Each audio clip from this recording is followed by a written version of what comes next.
Chairman Pakistan Peoples party بلال بھٹو نے کراچی کا انتخابی میدان چھوڑ دیا۔ آصفہ بھٹو نے بھی کسی نشست سے کاغذات نامزدگی جمع نہیں کروائے۔ بلال بھٹو نے 2018 میں لیاری سے انتخابی سیاست کا آغاز کیا تھا۔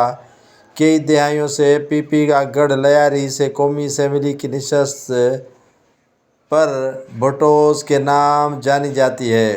1988 میں بے نظیر بھٹو شہید اور آصف علی زرداری نے بھی 93 میں، جبکہ پیپلز پارٹی کے بانی شہید ذوالفقار علی بھٹو نے بھی لیاری کی نشست پر عام انتخابات میں حصہ لیا تھا۔